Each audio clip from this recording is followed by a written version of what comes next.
Good morning, everybody. This is Steve Warren from the State EOC. We've got Karen Hyatt and Tammy Jacobs, and today they're going to talk about Iowa disaster behavioral health. I will let each of them do a little more thorough introduction of themselves if they want to do that, and appreciate both of them being on today. Thanks, ladies.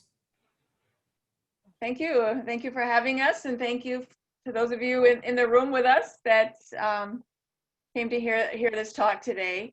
My name is Karen Hyatt. I work with the Iowa Department of Human Service in the Mental Health and Disability Service Division, and I am a concentrate in emergency mental health.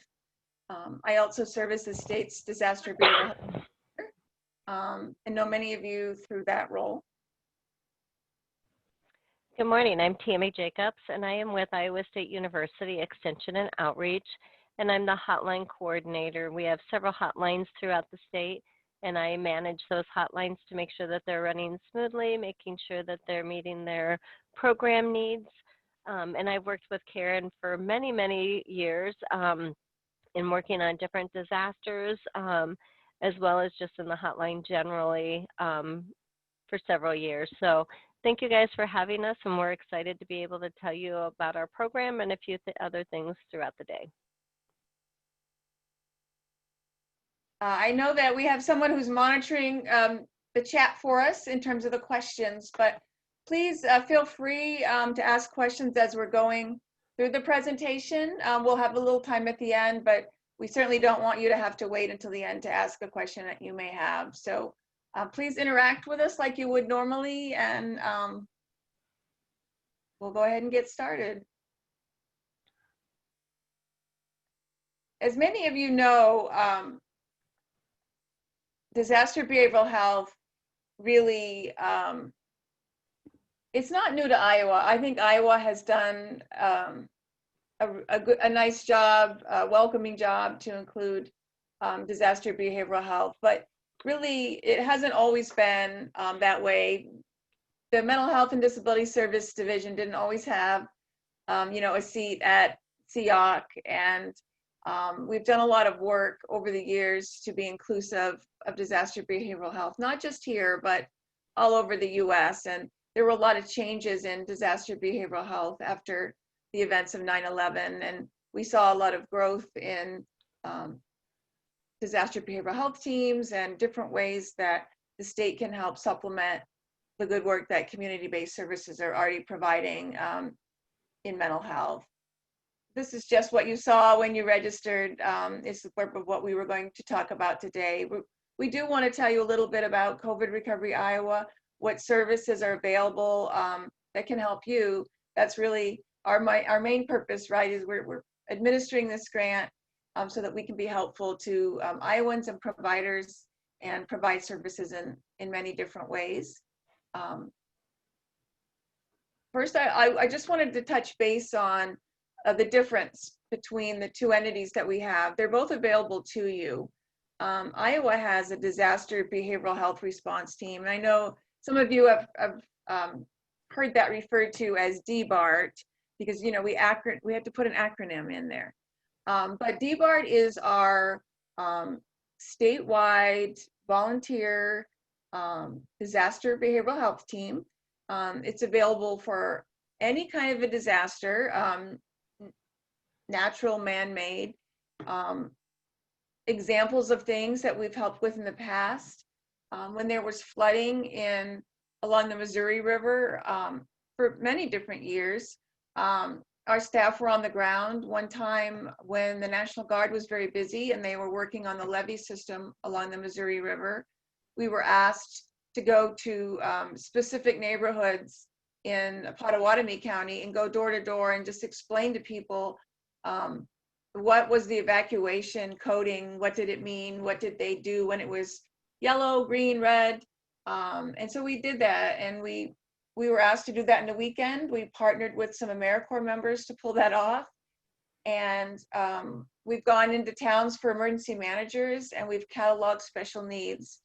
And there are things that you might not think of like that we're perfectly able to do. And we've done a lot of spreadsheets for emergency managers in the past on a lot of different things. Sometimes the offices get really busy and they need an extra touch. And we view that as assisting with behavioral and mental health, not only for the staff who are working for these different events, but it's helpful to have all that information on special needs, what people will need in advance. So we are available for that. We also respond to suicides if they're in schools. We've been asked to do that all over the state.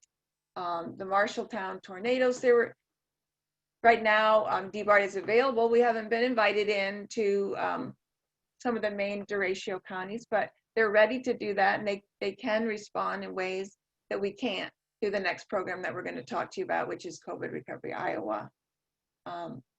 The way that you can ask to have a disaster behavioral health response team or different members provide support to you is by calling the Iowa Duty Officer number through Homeland Security. They partner with us in that and help us. Or you can call my number directly. I have 2 different cells, and then what I do then is I take all the information and I do an assessment on what the request is, and then I submit that back to the Iowa Duty Officers so that everything is logged in through their system.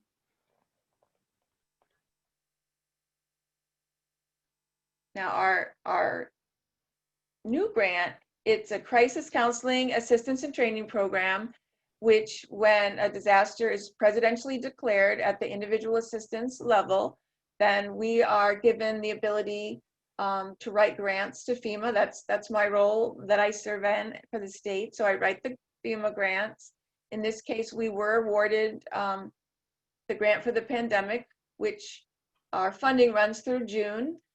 They actually added 3 months on to our initial grant application and gave us additional funding because of the derecho damage that occurred in the state at the same time that we were running the pandemic grant. So all of our services are free. There's no charge to anything. We have 5 providers across the state who the department has contracted with. Tammy is one of the providers from Iowa State University and Extension.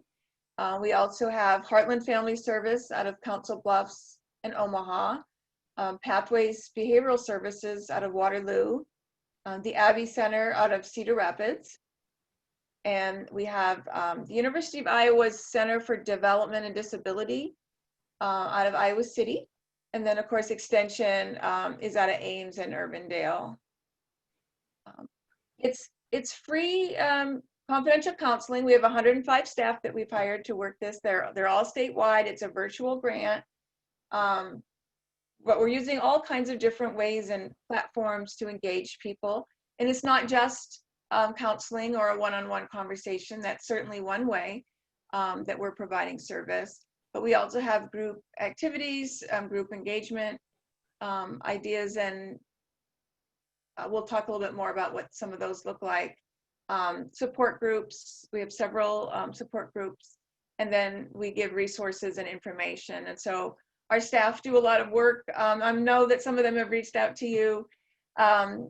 Probably everyone in the room, I hope at some point that you've heard of this. And if you haven't, please let us know how we can be better reaching in the area that you each are from, because with the statewide grant starting all at once, we're doing a lot of work to get the word out. But we know that there are a lot of people we haven't reached out to yet. And this is a different grant than a normal boots on the ground, because normally, you know, we go to where the damage is, we go to where the neighborhoods are, we're able to see where to go. The disaster providers, emergency management, they're able to help us, direct us. And in this case, we have to get the word out in all these different ways so that people know it's available, that they trust it, and they have to get a hold of us. And so there's numerous ways of which a person does that. And Tammy's going to kind of talk about some of those ways that a person can engage with COVID Recovery Iowa. Thanks, Karen. So like Karen said, this is a unique grant and totally different than any of the other Recovery Iowa grants that we've ever done. Normally, we would have staff that would be out on the ground, going door to door, meeting with people. But when you're in the middle of a pandemic, that's a little bit more challenging to do. but it also offers such a unique and viable opportunity to be able to reach some individuals that we probably would never have been able to reach in a quote unquote regular disaster. We're having to be creative. So we've created a few resources that we've set up in order to help us meet those needs. The first thing that we did was we developed a website. And you can see the address there, covidrecoveryiowa.org. If you guys haven't been to that website, I definitely recommend that you go there. It's a great way for people to see some of the programs, some of the services, and it's also a front door to access our services. Quite a few people have submitted a form online to reach out to us in order to be connected with an outreach staff. Currently, like Karen said, this grant has 105 people working on it. That's a lot, but when you break that down and look at that we're dealing with the entire state of Iowa, really that's not a lot of people that are working to try to reach a mass multitude of people. So once an individual fills out that form, it goes to Karen, and then Karen sends that either to myself or one of the other program coordinators in order to make that contact with one of our outreach staff. We're going to be talking a little bit about the different kind of programs, the different kind of measures that we're able to reach out to people. Being an all virtual grant is pretty cool. Some of the things that our program areas have come up with, they've been quite creative. It's kind of cool. A couple other ways, though, that people are able to reach out to us and get connected is the Iowa Concern Hotline. The Iowa Concern Hotline has been involved in many of the disasters from years gone by, and we're always more than willing to be a part to be able to help reach Iowans where they're at. So people can call the Iowa Concern Hotline, 1-800-447-1985. We're staffed 24 hours a day, 7 days a week, and we're going to take down that information and get that person connected with a virtual outreach counselor. Virtual can be so many different things. It can be a phone call is virtual because it's not face-to-face. An email is virtual. Texting is virtual. We even have some staff who have reached out to individuals via Zoom. Zoom has really, and all digital platforms, not just Zoom, but doing virtual meetings one-on-one has really grown since March of 2020 because of the pandemic. So it's really a unique thing that we're starting to really see a lot more one-on-one and initial contacts with people via those digital platforms, which is amazing. The Iowa Warm Line through the Abbey Center is part of our program, 844-775, and I love this warm. Sounds so refreshing that you're going to get a person who's warm on the other end of the line that's going to be willing to help you out. That line's available from noon until 10, and then we also have a Spanish line. When we're looking at virtual, one of the things that we have seen, especially in some of the agencies and entities and industries we've worked in, is that the diverse populations that are out there. And I know that there's a lot more people who speak other than Spanish, but we really felt that the Spanish workers really needed to be able to communicate and have a line of their own. But we do utilize language line interpreters through the Iowa Concern Hotline. So we're servicing anybody who calls in with any kind of needs to be able to help them out with, if they have rent assistance that they need help with or utility assistance. We're going to meet those basic needs, but then we're also going to get them connected with those virtual counselors so that they can really get down to the point of how they're doing. Everybody's been impacted by COVID in one way or another. I saw a statistics the other night where it said that 3% of the population hasn't been impacted by COVID. I'd be interested in finding out who those 3% are, because I'm not certain how there's been anybody that hasn't been impacted either directly or indirectly by COVID. So kind of a unique study, and I'm going to do some more research on that to see if I can figure out who those people are and how they've maintained not having contact or having their life impacted by COVID. You can go on to the next slide, Karen. Sure. Some of the things that our model, it's a public health model, our grant is, and we come from the basis of finding that person's or that individual in the community's natural resilience, trying to normalize the events. We know right now that stress is real and people are very stressed. People are working differently. They have different responsibilities. It's not so easy anymore to even just go to the grocery store, right? You have to think about, do I have my mask? Is the cart clean? If I don't wear a mask, will I be allowed in the store? Do I order online? Am I able to afford fees for that? And there are a lot of things that we are thinking about every day that we didn't have to process before. When school started, that was a very challenging time across the board, whether people had students or not, caretakers. It's a very broad spectrum of people, but there is a natural resiliency to it. And so we have a specific training that talks about the natural curve of healing around a disaster event. And when there's a lot of research behind that, and we do believe strongly in helping a person foster that resilience. And some people don't know what the word is for themselves. They don't know how they are resilient or what kind of self-care skills that they have. So we do work with people on that. And I think that language is very important. We've done a lot of discussion with staff and community members, the press. The very first interview I had with the press, they said, so are you seeing a lot of increase in mental health because everybody is stuck at home? And honestly, I was offended by that. And I said, you know, we're very careful about the language we use. And we don't believe that people are stuck at home if they're lucky enough to have a home, right? They're safe at home. And the reason that people are being asked to limit their activities, to stand 6 feet apart, it's for safety reasons. And I think that we shouldn't hide that fact from children. I don't think we should talk about it in negative terms. I think to help normalize it, we have to be very clear that this is a pandemic, this is real, and here are the facts. And I think the more that we do that and take care of our language and use positive words around it, then it helps normalize what people are going through. People act offensively around negative words. Just the word like the pandemic is crap. I'm tired of the pandemic. I just want things to go back to the way they were. You know, how long is this going to last? We can say those things behind our closed walls. We can have those conversations, you know, with people in our households, but we should be very careful when we're out in the public talking with words like that, because it hurts people. We're hearing that.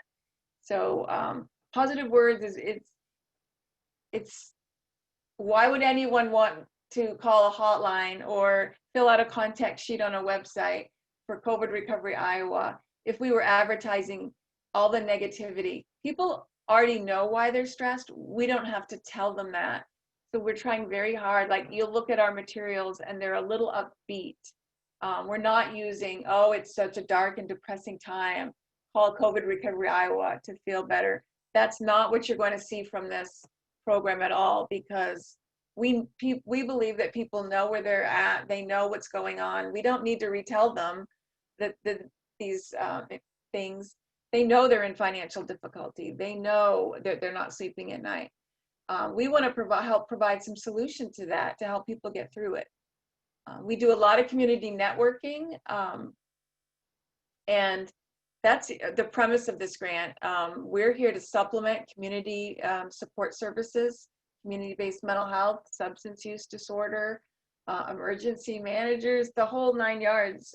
We don't come in and supplant any service. We're trying to take the burden off existing services by providing these things. And then we have a pretty strong referral and program where we try to connect people into service. Normally, I think we might say back into service, but what we're hearing and what we're finding with our data for this grant is that people who have never had to access mental health or behavioral health support services in the past are now affected, and they don't know the system. They don't know how to get that help for themselves or for somebody in their family. So we're trying to be proactive and as Tammy said, in getting the word out in lots of different ways that we'll talk about. We do have a needs assessment that we do. We have data from that. If any of you are interested, I get data. The data is live. I can get you on any given day. It's broken out by county. It shows the category of the people that are reaching out to us and what their presented needs are. So if any of that is helpful to any of you, please know that it's available and you're more than welcome to ask for that. And I'm happy to share it. It's all public record. And it's very interesting. DHS asked me last week to pull all the data on any of our callers or clients that had expressed suicide ideation or were feeling suicidal. And we were able to pull those numbers. And I have to say that it was higher than I thought it would be for the time period of which we were asked. So we know that there are people who are feeling hopeless, and with the additional stress, they're having difficulty with that. We're seeing that, and the data reflects that as well. These are some of our special populations. We're gearing all of our services toward large, and we have a lot of different people. So we thought it would be helpful to hire staff. The staff are listed here that are our matter experts for each of these categories. And then our staff work across all of these categories, but we have a lot of work being done in tell you a little bit about what they're doing at Iowa State and the agriculture and rural issues. So Iowa State Extension is our primary role is reaching out to those in the agricultural and rural areas. We work in really close conjunction with the Ag and Natural Resources Unit within Extension and Outreach. So we kind of felt that it was appropriate that we kind of went in that area.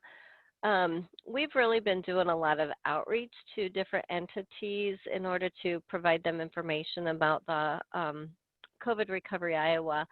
A couple of things that we're really focusing on right now is we're, knee deep in harvesting right now. And right before harvesting started, we got hit with the Derecho.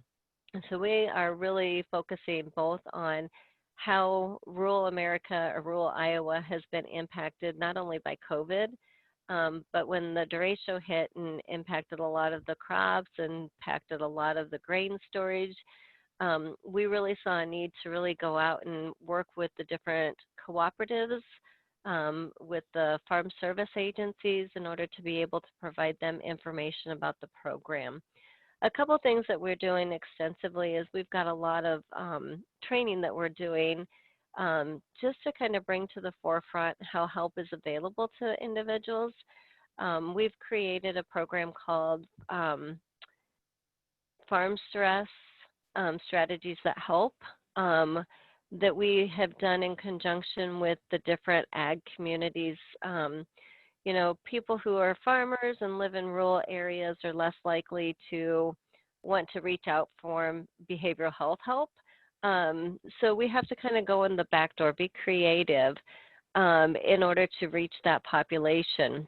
And so we're going to work with entities that work directly with farmers. We're not going to actually try to reach out to the farmers 100% by ourselves because we're probably going to be turned away quite a bit. But we're going to work with those co-ops where the farmers are going to take their grain.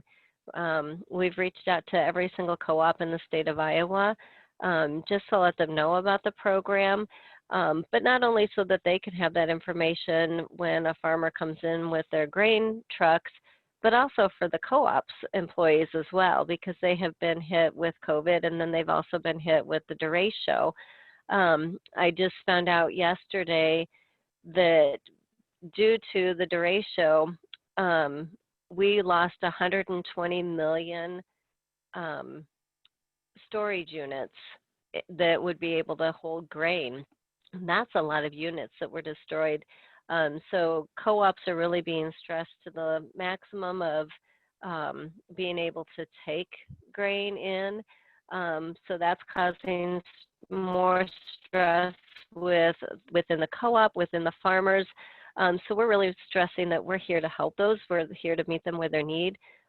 Things look a little bit different when a farmer takes their grain into the co-op. It used to be a pretty big social place. Some of them are still doing that social place, but they're making sure that they follow some of the mitigations, wearing a mask if they need to, staying that 6-foot distance. So it's just a lot of educating to those entities, letting them know we're out here to be able to provide that support to them.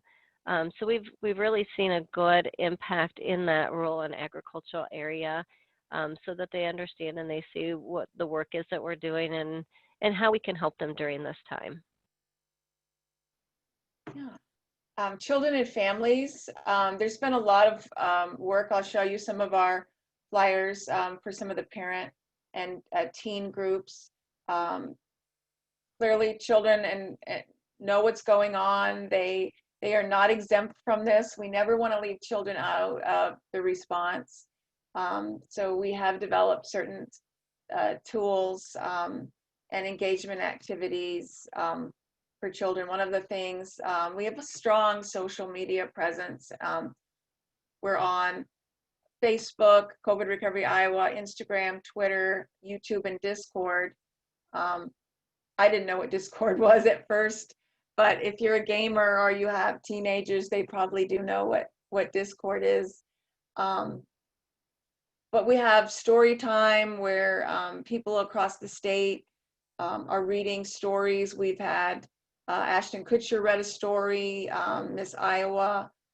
We've had many of the university coaches read stories. Our staff are reading or singing, stories, and they're posted every day actually, on YouTube or on our Facebook page.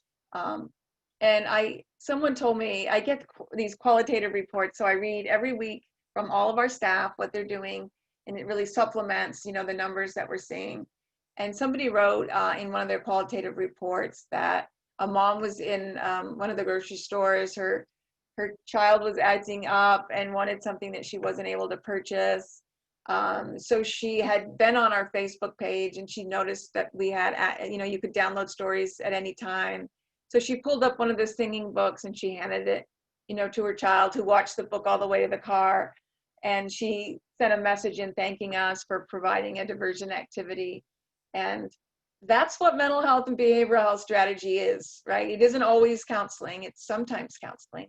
Sometimes it's being able to provide a diversion like that or an activity to get somebody's mind off something that might be bothering them. And that's different in this grant. We're doing a lot more of that. There's some really cool things happening with people who have developmental disabilities. We're doing check-in calls across the state. The Council of Developmental Disabilities gave a list of all their, thousands actually, of people across the state that were involved with their council. Staff have reached out, done check-in calls. Through that process, now they've implemented what's called chat buddies.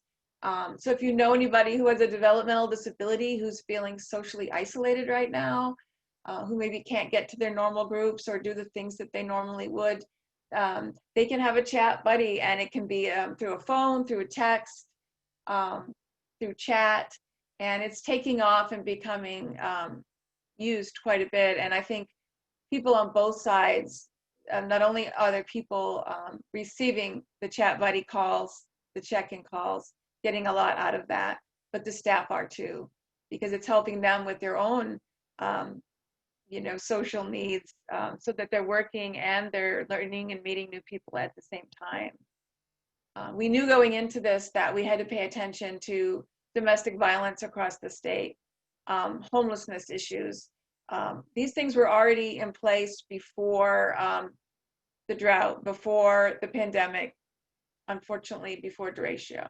But they're impacted now in a much higher rate because people are home differently. They have less ability to leave the home for quite a while. The shelters were not taking new people. Across the state, it's not consistent yet where I know in Fort Dodge, for example, there's a shelter open for women and children. I met some of the staff at a training 2 weeks ago, and they're doing everything they can to keep the women and children who are staying there for safety safe. So we really try hard to learn what's happening where. It's not consistent, so we want to make sure we give good information. And then the urban issues are different than what we're focusing on in some of the rural areas. Military families and veterans. Megan herself is a military family. Her husband's in the military. She used to be. And Gary Grant is a longtime, he's a veteran and a longtime veteran advocate. And we are doing a lot of different things with veterans. And now we have like a pen pal program going with older adults and veterans. And we were seeing that in a virtual grant, how do you provide services to people that don't have access to a smartphone, who don't have internet access, who don't have a computer? We didn't want them to be left out of the things that we were offering. So we kind of went back to some essential offerings, writing to people, sending cards. The pen pal program kind of stemmed out of that need to help with social isolation. We have heard from many, many facilities and nursing homes that there are people who haven't been able to leave their room since March. They can't socialize with each other in some of the nursing homes. They can't go to the common area for their meals yet. One of my coworkers' mom has been in her room, honestly, since March 10th, and she's 90, something years old. And that is a significant social isolator for her. But she can write. And so we provide cards, the staff write, people in the nursing homes are starting to write back. And through that interaction, we're hearing legacy.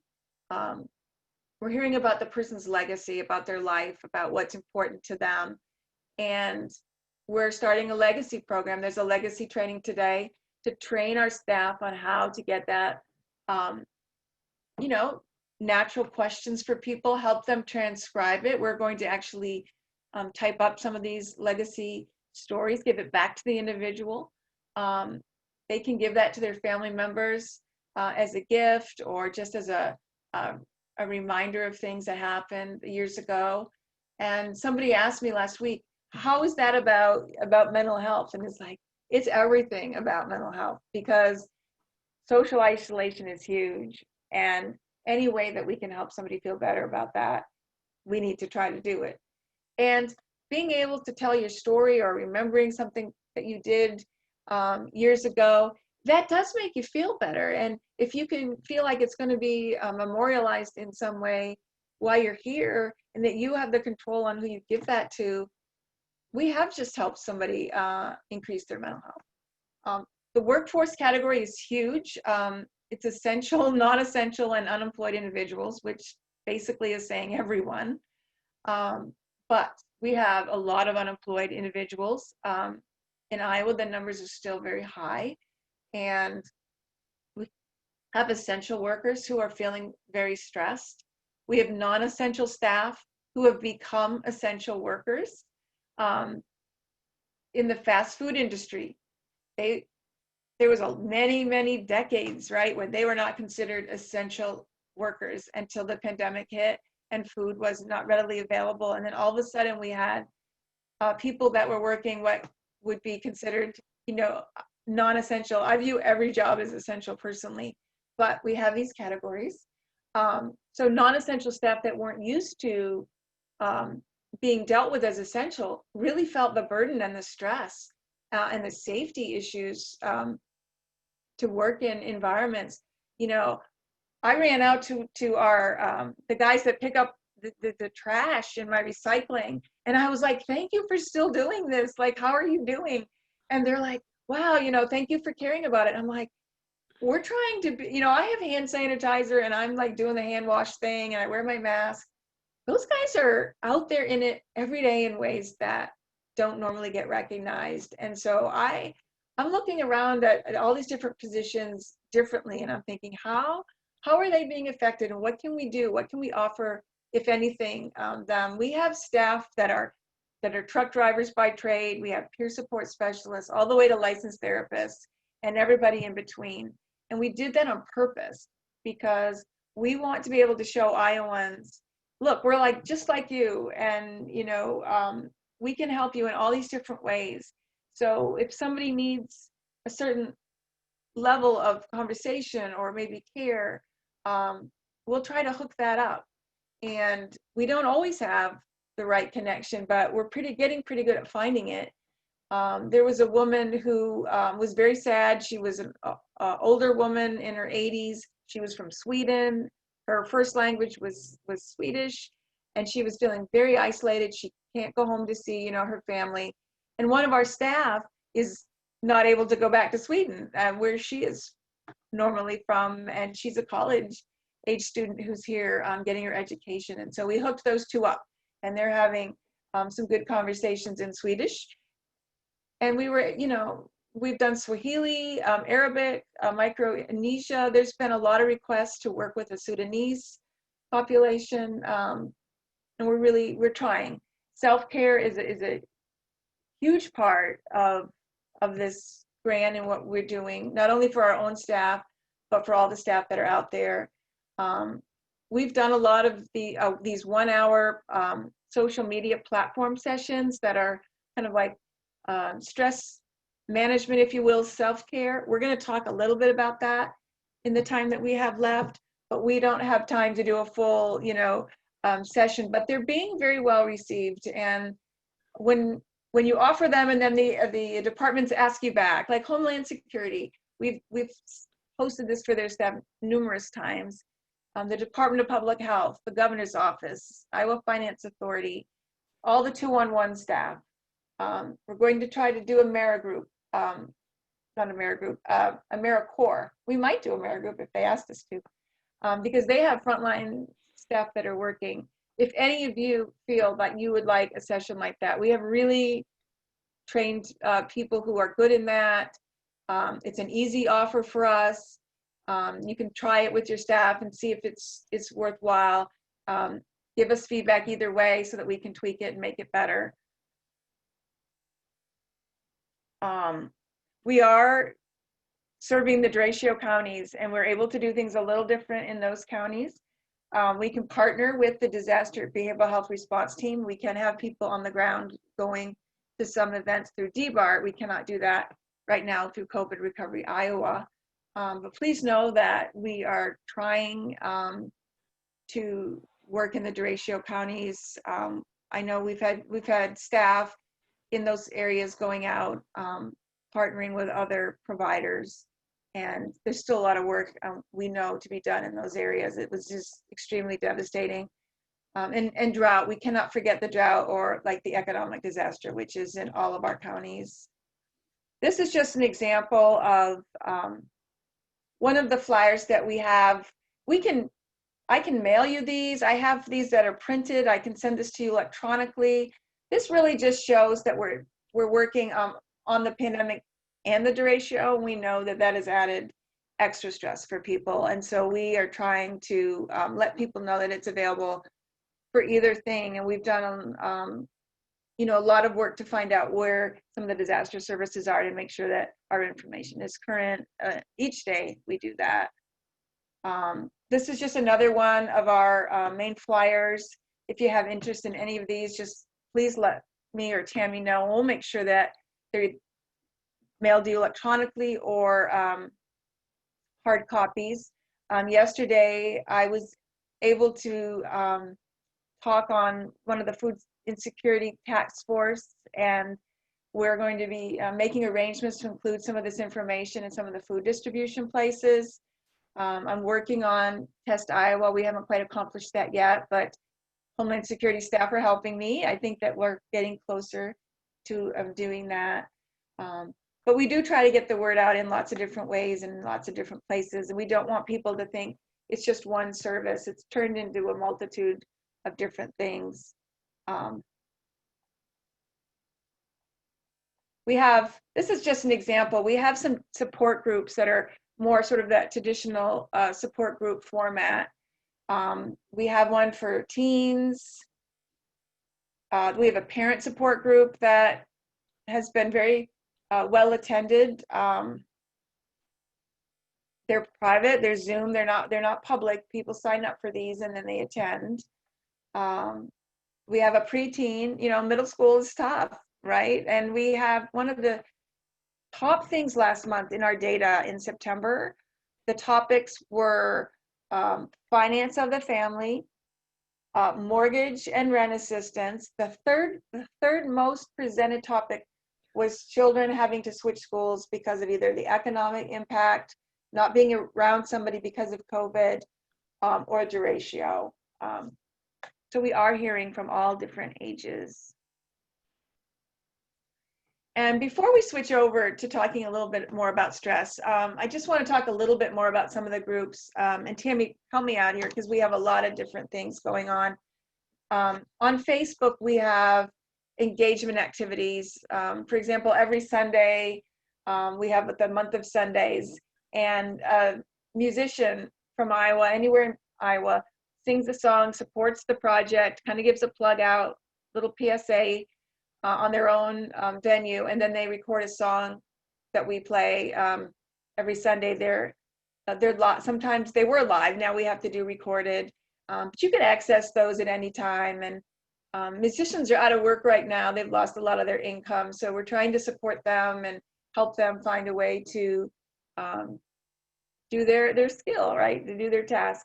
And there's talking groups. On Sunday, there's a difficult conversations group where they just process topics that are going on in the world. There's a four-legged therapy, which is one of our most populated sites, I think. And people just post pictures there of their four-legged pets. There's a couple two-legged birds, but mostly it's their four-legged pets. And what we're hearing is that people just, when they're feeling stressed or they're lonely or whatever, they just go and they just stroll through and they look at all the different pets on there, and they feel better. So if you have a dog at home or a cat that you love, help us out. Go to the Facebook page, like it, COVID Recovery Iowa, and then check out some of those activities. There's a cooking one. There's a meditation and yoga each week. Every day there's a minute exercise that you can do. Let's see, there's a whole bunch. There's book clubs. Last month, they checked with the libraries. People from around the state said they want to join this book club. Our staff found the books that in the libraries where the people lived. We're able to get the people either electronically or mailed the book to read. And then they had some really great conversation. There's story writing. The reading of the books. Just a whole lot. I think we have 20 plus groups on there. We have a songogram now. We have a person who is on staff who's a musician, and she'll call anybody in a nursing home or anywhere actually and sing them a song. So, you guys can send a song to somebody if you want. You get to pick the song. And then there are some traditional support groups that are private. The ones that are closed are the substance use disorder support group. There's one on anxiety and depression. There's a Spanish speaking support group on workforce issues. And Tammy, do you remember that there's a,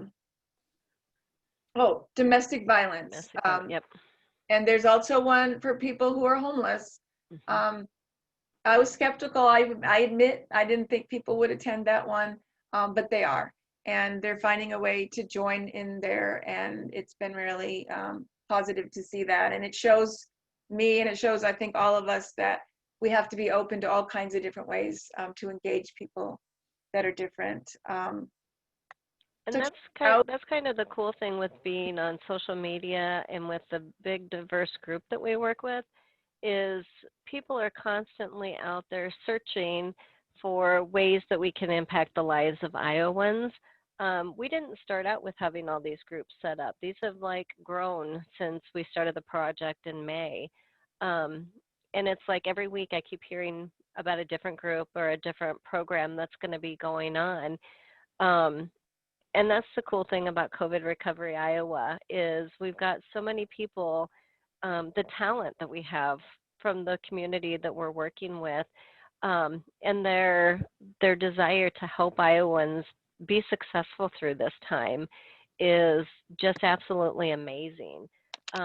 We've had people who, some of the people who are working with us are no longer employed at their regular jobs because of COVID, but they plugged away because they want to be an impact in somebody's life, even though they've been impacted by COVID or they've been impacted by Derecho. They're still out there working and trying to help improve the lives of another Iowan who's been impacted as well. So it's just so cool to watch them, because it's providing help to themselves when they're out there working with others who have been impacted. So I get so excited when I hear about a new program, a new group that's starting up.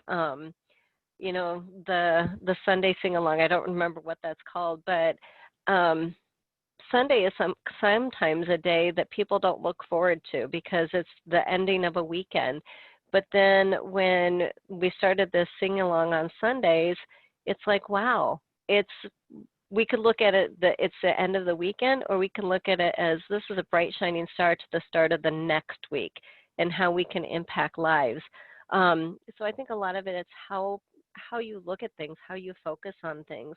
And that's really what our team, and I say that because the whole 105 of us plus are a team working to help improve lives during this time. So it's really amazing of what we've seen and what we've still got lots of work to do. We have lots of time left. We have lots of growth that we can't wait to see what's going to happen in these next few months. The first few months of this has just flown by, and we've done a lot, but we still have a lot of work to do. And that's kind of where we're, when we're out presenting, when we're talking to people, it's not just telling about what we're doing, but it's looking to those groups to figure out what more could we be doing? Where can we be more of an impact? How can we help you guys? You guys are all essential workers. How can we help you guys to make your job, your life easier?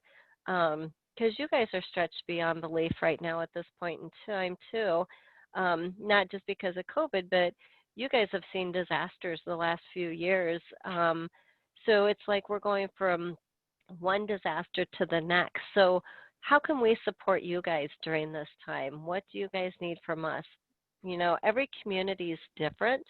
Is there something specifically that we could do as COVID Recovery Iowa in order to help out you guys to be more successful, to be more at ease? So those are things that we're always looking at, how can we continue to work with different entities? Yeah, absolutely. So let us know, seriously. Email us, call us, put it in the chat. Very happy to do that. And then we want to talk a little bit just about stress and self-care. And I don't think we're going to be able to get through many of these slides because we're kind of coming to the end of our time, and that's okay. A lot of this information that we were going to share, you guys already know this information. You guys have been a part of disasters. So we just wanted to kind of go a little bit over yeah. Go ahead. I was just going to say, but we know you, right? And we know ourselves, and we know that we don't take time out for self-care. So that's really what we want to remind you, that it is free as well. Right. And especially with you guys in your jobs, it's so easy to get over involved in what's going on that you don't take care of yourself. I can even say that for Karen and I. Sometimes I think we're so over involved in things that we forget to take time for us. So I'm not sure how many of these slides I'm going to go through, Karen. Okay. There's one that I really, really like. So this one I really like, the first one, actually the first two, of stress. The things to remember is not all stress is bad. When you guys look at the stress module, sometimes stress can be good. Just kind of an example, when Derecho hit, that was a huge thing that hit quite a few people throughout the state on top of the pandemic. But one of the things that I saw in my community is Derecho hit. And what it did was, well, let me go backwards. COVID took everybody in and away and isolated them. When Derecho hit, my community was hit pretty strongly, not as bad as Cedar Rapids. But one of the things that I saw was during the height of that stress going on with Derecho, it kind of motivated people. It brought people out working together. So that part of that stressful situation with the Derecho actually had some good to it, because it got community members working together, communicating with each other. There were people who were neighbors who were like, I haven't talked to you for 6 months. To me, that's sad, especially in today's technology. We can still communicate. We can talk through windows. We can, write letters. There's a lot of ways to still communicate, even though we're in the midst of that pandemic. But what Derecho did was it brought people back together again to help out and to realize that even though we're in the midst of a pandemic, we can be safe and we can still get out there and communicate, and we can help each other out. So there are ways to manage your stress. So it's important to make sure that you're paying attention to your body. When you're tired, when you're worn out, that's really when you need to start taking a step back and saying, I need to listen to my body, because my body is going to tell me when I need to stop and when I need to pay attention to what's going on. The more stress that you have, the longer term that it goes on, then it's going to start impacting the physical aspect of your body. So make sure that you're paying attention to your body and listening to the signs that it's telling you, and know when to stop and know when to seek help. Because I know we're all experts. So we all think that we can answer everything. So just make sure that you realize and listen to your body and take that time out. I do have the one slide that I really like. One of the things that we've started to do to kind of change the mindset on the project, when you think about behavioral health, some people can get scared and back up. So some of the staff have been doing check-ins.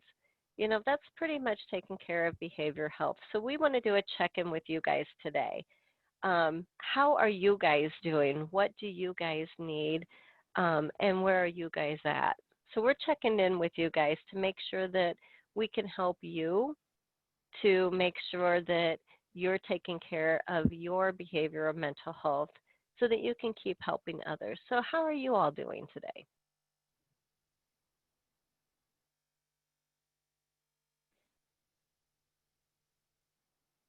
Thumbs up, thumbs down. Any questions? Anything in the chat? There's nothing in the chat except for if you go, the COVID Recovery Iowa website is listed there. So you can go to that. That's going to have the link for the Facebook page, Instagram, Twitter.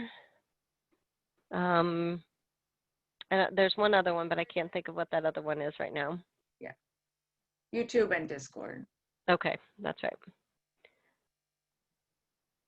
So make sure that you guys are going to that website, checking things out.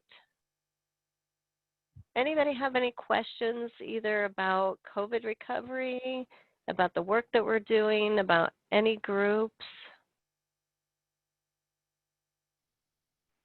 If you have questions for either Karen or for Tammy, please enter them into the question and answer or to the chat box, and I'm sure they'd be more than happy. We've got a couple of minutes left, or a few minutes left here to try and address that, but like to hear from the folks out there too and see how everybody's doing.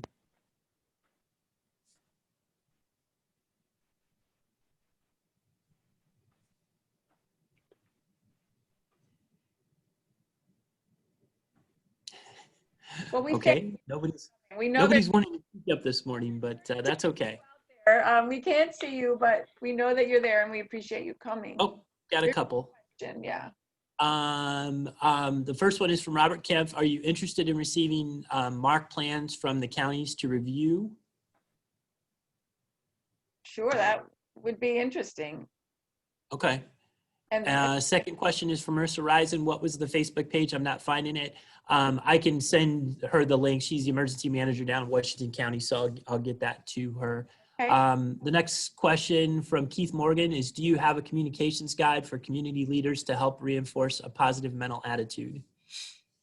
We don't have one guide per se, but we do have some materials, and I'd be happy to circle back with you on that and send you some things. It's Keith Morgan, right? Who said that? Yeah, Keith Morgan from Story County. Okay, Keith, well, I'll circle back with you on that and try to get you some stuff. How about that?